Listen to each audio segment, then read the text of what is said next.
and welcome to this edition of Dustin's Kaleidoscope. I'm Dustin, and I am here today with Brandon Perlow, who is the publisher and creator of New Paradigm Studios. Thank you so much for being here today. Hi, thank you. I came across your studio through a Kickstarter campaign that you started, and I thought it was so interesting and unique because it is a new take on Sherlock Holmes. Can you tell us a little bit about that particular Kickstarter campaign? And, actually before that, can you take us back and explain what a Kickstarter campaign is for those who do not know? A Kickstarter is a method of getting a project funded called crowdfunding, where people can go to Kickstarter or another site called Indiegogo. People put their projects up of what they want to do, and in offer of donations for the project, people would get, like, quote, a reward, which would be, let's say, in our project, would be a comic book, maybe get some prints and some other things. One of the other rewards was a paperback. Sometimes we'd get original art. So the idea is that you would budget your project through these donations, and eventually your project would get funded, and you would use that money for the donations to give people their rewards, and hopefully have a little bit left over to do more with your project. Okay, so although you have Watson and Holmes as one of your creations as part of New Paradigm Studios, explain what New Paradigm Studios, what you guys do. We do comic publishing for print and digital. So we have our books on Comixology, which is the major distributor of digital comics. We also will sell them on our website as PDFs, and we also have them on Amazon as Kindle files. Okay. And the particular comics that you have, are these are you co-creator? Are you the creator of most of them? How does that work? For Watson and Holmes, I'm the co-developer with Paul Mendoza, so he also was the colorist for the first 3 issues. The writer is Carl Bollers. Basically, he's done a lot of the heavy lifting for Watson and Holmes, like in all the character development. We came up with the overall idea a couple of years ago to do it because it just hasn't been done before, and it's like, why hasn't it been done before? So we had some ideas where we wanted the characters to go and how we want to make things different, but at the end of the day, it was really Carl, making it work. And a little bit of Rick Leonardi with a lot of the mystery stuff getting it, because he's a huge Sherlock Holmes fan. So it's like between the two of them, they really knocked it out of the park. And we've talked about the actual comic, but we haven't talked about why is it different. Explain what is different about this version of Sherlock Holmes and Watson for people who cannot see the. Okay, Watson and Holmes is the first African American take on Sherlock Holmes and Dr. Watson, and it takes place in current day Harlem. Okay. And what are their positions, what are their occupations? Sherlock is still a private detective. I think he's got a slightly different personality than the Sherlock BBC and the Elementary one. I think those Sherlocks are difficult people to deal with. I think our Sherlock is a little bit cooler. Watson, unlike the Sherlock BBC, our Watson's actually, he's like 6'3", 6'5", and he's an ex-parajumper, which is like a special forces medic. They're like some of the toughest and best trained special forces guys. So he's someone who could handle his own and has Sherlock's back. So the idea is he still has the medical training. He's going through his internship in Harlem, so he's almost a doctor. But he's just basically a little more streetwise than some of the other Watsons. And again, like I said, I think it's a different dynamic of him bringing more to the table physically than other Watsons have. And you said that you came up with this idea along with the others about 3 years ago. What made you think about having African American, Watson and Holmes as opposed to, the more traditional? I think there are things we can do with the characters that you could not do any other way. I think there's an interesting street dynamic that you have that really works with making them African American. There's things to deal with commercialism and materialism in the urban culture that we could talk about that you could not talk about with a just a regular plain white Sherlock Holmes. Okay. So you mentioned that you have how many books available of, is it 1, 2, or 3? I can't remember the color. 3 came out last Wednesday. Okay. And how many do you plan to have total? We plan to have it hopefully as much as we can do it. I mean, hopefully up to 50 at Oh, okay, least. so it's an ongoing It's series. an ongoing. Oh, okay, okay. So now I noticed that you have some other issues up here of a different comic, Rock Thrower. Yes. Can you explain what that is? Rock Throw is about a down-and-out Jewish baseball scout who's watching the news on the TV and notices a Palestinian kid throwing rocks at Israeli soldiers, and he's inspired. He's like, I got to find this kid. So he goes on a whim, he goes to Israel to find this kid and make him the next baseball pitcher star. So I take it takes place in the U.S. and then Yeah. he goes over Yes. there to find that. Yes. Okay. Now, who came up with this idea?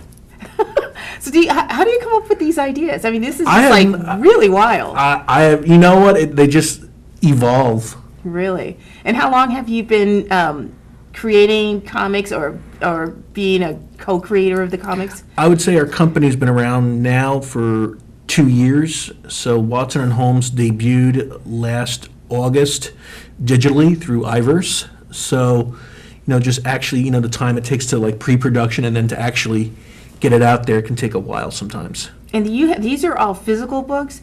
Are they available right now in stores, or will they be available? Are they? How can people get them if they? Okay, right now you might be able to find some copies left of Watson and Holmes in stores. Okay. They sold out of issue 1 and 2, but 3, like I said, 3 just came out. But you might be able to get back issues from some sorts because they're trying to get back orders. But we are going to have a trade paperback available in December and pre-ordered now for the first 5 issues. So you can get a nice paperback, soon and read the whole story. Where would people find this? Is that on your website? And what is your website if that's where they can find it? We have, our website is newparadigmstudios.com. Okay. We also have a Watson and Holmes Facebook page, which is Facebook Watson and Holmes. We always try and put current news, so if you like our page, which is actually the fastest way is using Facebook, because that's the one I personally update. Usually you'll get it absolutely immediately. Any news of when the books are coming out or any changes. Okay. You mentioned that you started New Paradigm Studios about 2 years ago, but I'm assuming that you have been creating comics way before that. Is that correct? I wish. I've been more of a fan. Everyone that's working at New Paradigm has a nice resume of comic books. Carl Bollers has been around since the 90s. My editor, Justin, the same amount of time. Paul worked in the early 90s for Dark Horse for doing Aliens, Okay. comic. Of course, Rick Leonardi's been around since the early 80s. So we have lots of veterans working for us. Okay, so that you can call upon their Absolutely. expertise to. So let's say, for example, like for Rock Thrower, how do you take it from your idea into like a finished copy? Like A lot of explain the sweat and process. tears. The Rock Thrower originally was a screenplay. I had someone I knew named Neo Edmond, who was the original writer of the screenplay, worked on it for me. I paid him to do that. Did a good job, except it took a little bit of a different turn than I was expecting. But I wanted, make something that could be sellable. Right. I sat on it for a few years. I had some other people help me out with it. And I decided I wanted to make a comic of this because I wanted to make the story that I wanted to tell, if anything washed down or whatever. So I, redid the outline, and I had Carl Bollers rewrite the story. So how long is that process? That took over 3 years between, from then to now. Okay. And is Rock Thrower is available now, or is this one that you plan on doing a Kickstarter for? Rock Thrower is going to be a Kickstarter hopefully next week. We're finishing up the Kickstarter site this week, so hopefully I can send it out this weekend and have it starting on Monday. Oh, okay. Okay, so, and if people are so on Kickstarter, people would also go to New Paradigm Studios, or how would they find out where your Kickstarter is for Rock Thrower? Or would they just go to the Facebook page and you'll say, hey, we have a Kickstarter campaign? Absolutely, we could do that. And also anyone who backed our previous Watson and Holmes Kickstarter, we're going to send a mailing list to them as well. Okay. Just for everyone's knowledge, the Rock Thrower, instead of just getting a regular comic, we are offering a black and white trade as the the main reward for the Kickstarter, so they can read the whole story versus waiting for an individual comic and collect them. Oh, okay. That's great. That's great. I have to say that I personally have the Watson and Holmes, part of the series, and I think, I've really enjoyed it. So I look forward to doing the Rock Thrower. So we have just a few more moments in this segment, and I did want to get to, New Paradigm Studios overall. You said that you have like a nice stable of creators. Are there things that you plan on doing beyond Rock Thrower that you can mention to us now? Absolutely. So what are some of the things on the back burner right now? On the back burner, we should have more news on Vito Del Sante's World War Mob, and it's basically imagine, mobsters in the army in World War II, and they have a special mission. It's a really cool story. It's just think, Goodfellas with like Saving Private Ryan. Okay, that's a nice combination. So we're gonna come back in a few moments, and then you're actually gonna show us some of the comics because I think people would love to see them. I think they're wonderful. I think the story's good. I think the illustrations are good. So we'll be back. This is Dustin's Kaleidoscope. We'll be back in just a moment.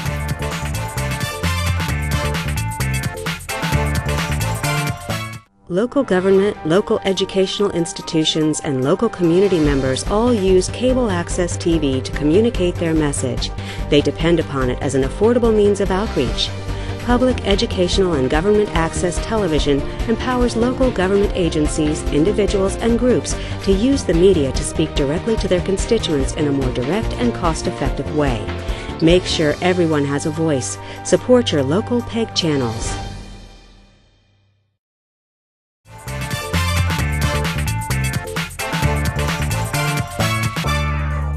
Welcome back to this edition of Dustin's Kaleidoscope, and we are here with Brandon Perlow, the creator of New Paradigm Studios, and he's going to show us a few of the actual comics now. So we're actually going to look at it on the iPad. You'll be able to see it at home, and we're going to go through and tell us about this first comic that you have.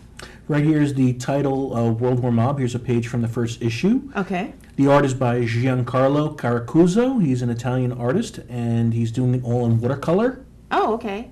And this is just so that people are reminded, this is exactly what you were telling us about before the break. This is the comic. Yes. Okay. This is the World War II meets Goodfellas. I like it. Okay, so you said it's all watercolors. Tell us again what it's World War II meets Goodfellas. Okay. So can you tell us a little bit about the premise of it? Like, will this be a series? Like, it's a 4-issue story. Okay. And basically, you have some mobsters in the army who were given orders by their capos back home to go on a special mission and desert the army. Oh, okay. It's probably something that they aren't expecting. No. In the army. Of course they're not expecting that. Okay. But it's their capos and they have to follow it. Okay. So what is the next one that you have? Okay, let me go into the next one. Let's go into photos. Hold on. Oh, there we go. Sorry. The next one is Justice is Nocturnal. And the art is by F. Lee. This is our webcomic. We are going to have a printed version of this at New York Comic Con. Our artist F. Lee had some copies sold last weekend at Small Press Expo. Okay. So this will be in black and white. And what is the premise of this particular series? The premise of this series, it's basically crime noir mixed with Greek mythological creatures. Okay, did you come up with this? No, this is F. Lee's project, and F. Lee is writing and drawing it. So, okay. So it's really... These are really nice. Yeah, they're beautiful. It's all shaded pencil art. So it's That's not really like... beautiful. It's really nice. So it's really... There's nothing, wasted. You could read it online on our website for free at Justice is Nocturnal. It's just Okay. look under our website and you'll see a Justice is Nocturnal tab, and you can just read the whole series. We have 3 chapters up. And what's the name of your... Give us the URL for your website again? NewParadigmStudios.com. Okay. All right. And here we go. You can see it right here. Hopefully it shows up. Yes, I see it. Okay. And let's go into our other books. And since we were talking about rock thrower, I'm going to show you some art from the first and second issue. Okay. Oh, this is nice. I like the coloring. Yeah, the coloring is done by Ivan Santillan. He's a Mexican comic book artist. The pen and ink art is done by Gene DeChico. He's a old friend of mine back in college, so we went to art school together, and I was like, I always wanted to work with him. Oh, okay. And he's done some comic work, and he's done some work for Saturday Funhouse. You know those cartoons that show on Oh, Saturday sure. Night Live? He's done some work on those. Oh, okay. The layout artist, the guy who actually, figured out, where to put the panels and stuff, and, like the initial drawings were done by Dave Ross, who's a longtime Marvel Comics artist. Okay. So we got, Dave is from Canada, Ivan's from Mexico, and Gene's from Long Island. So we're like global, with our books. So it sounds like these artists. It sounds like they've been around for a long time, but it doesn't sound like it's like a really huge group. Like No. they work on different projects, but it's the same core group, whether it's your project or somebody else's, right? Like Marvel or something like that. Yeah, you have there's quite a bit of artists in this industry. It's just a question of getting them available. Oh, okay. A lot of the hot artists are getting contracts by Marvel or DC, so they get like 2 or 3 year contracts, and they can't work for anyone else. Oh, I see. So they're sort of stuck until they're out of their contract. Oh, I like this one. This is a cover by Ryan Wardlow with Gus Vasquez doing the underdrawing. Okay. So Ryan painted it, and basically the idea is that we're showing the main character, Ibrahim, the pitcher. Half of him is in, the stadium with his baseball uniform, and the other half shows him ready to throw a rock in Palestine. Oh, that's great. And here's a image of Dave, the baseball scout, in the sky. So he's the one who went in search of the Yes. boy that he saw on television. Okay. Yes. Okay. Here's another painting by Ryan. That's really nice. I like it. It's nice and soft. Here's one of the opening pages where Dave is in Palestine in a dark room, not in a good situation. Apparently, yes. Here's some showing of the baseball stadium and him talking to the manager of the baseball team while he's in that dungeon. Trying to negotiate a deal, apparently, or something, I'm assuming. You'll read it, you'll find out. The first issue, by the way, will be for free on our Kickstarter page, and it's also for free on our website till October 23rd. Wow, okay, that's good to know. That's great. Really first chapter now, since we're not going to do it as issues. Okay. Here's Dave teaching Ibrahim how to throw a baseball, but in this case it's a rock. Rock baseball, Here's some other shots in Palestine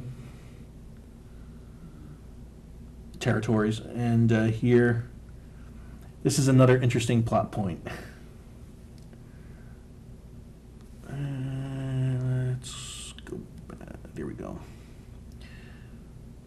So this is rock thrower for Yes. people who are just Yes. looking, just tuned in. Okay. And I'm going to go into some Watson and Holmes stuff, some Okay. things that you've seen and haven't seen. Okay. So here's the cover for issue 5, done by Larry Stroman and Jay Ramos. Very nice. So this should be out in November. All right. This is a page from our noir trade up there in black and white. All right. Here is a page from issue 6 by N. Stephen Harris and written by Brandon Easton. So we're doing is 5 through 10. We're going to have one-shot issues where each issue is its own story, and we're going to have different people write and draw those stories. Oh, okay. So it gives our main writer a time to develop another big story. Okay. Here's a page from issue 2, done by Rick Leonardi, Paul Mendoza, and Guru. Guru is a freelancer for Marvel, so we have him helping out on our colors as well. So when I see the pages, like a few pages back, it was black and white. Will that stay black and white, or is that? That's going to be colored. It will be And Jay colored? Ramos will be coloring those. Okay. So they're just works in progress. This is a 2-page spread from issue 2. Here's the cover of issue 2. Very nice. And you get another noir page, and here's the cover of the noir.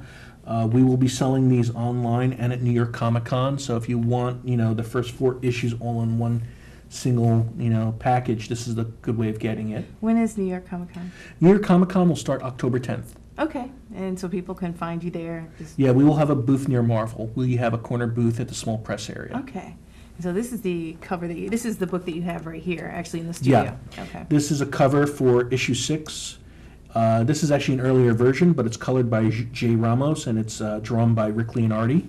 Very nice. So it's supposed to be the George Washington Bridge there. Oh, okay. And here's another page from the Noir. It's actually an issue 3 page. And the last thing I'm going to talk about is Nimbus. This is my project where I'm doing the art.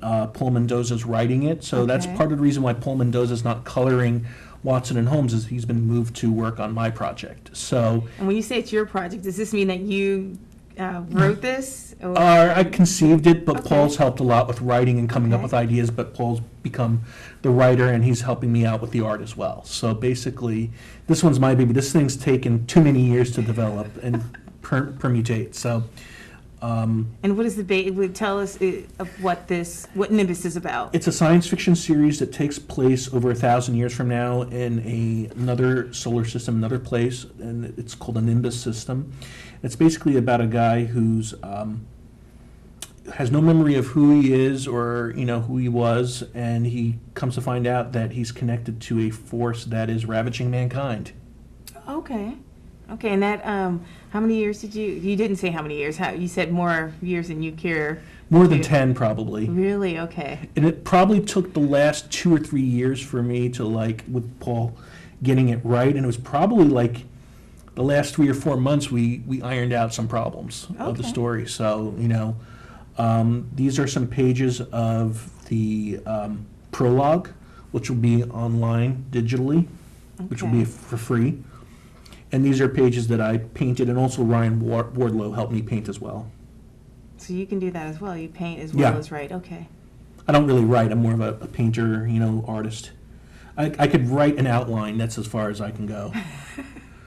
This is a cover by Walt Simonson for the Nimbus prologue, and it is colored by Paul Mendoza.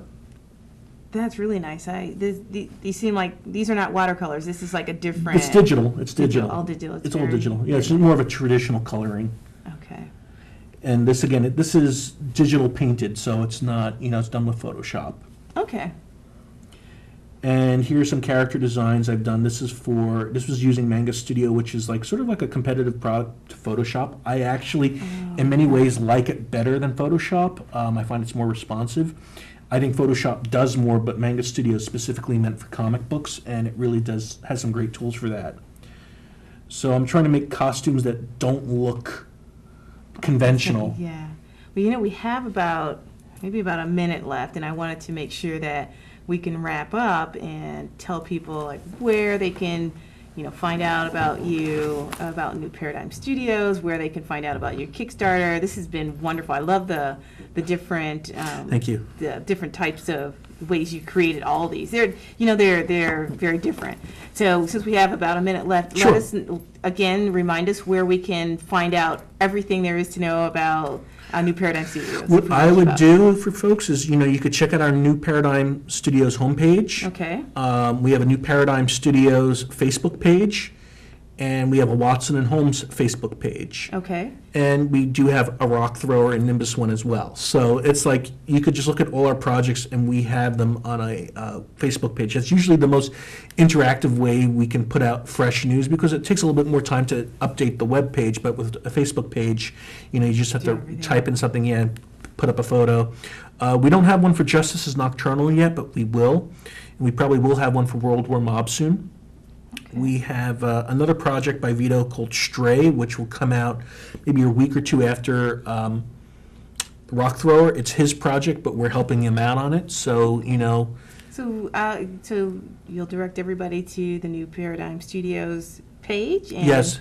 then they can find out about it. So, Brandon, thank you so much for being here. It was No, a thank you. pleasure. It really was. And that is it for this edition of Dustin's Kaleidoscope. Thank you so much for joining us, and we will see you next time.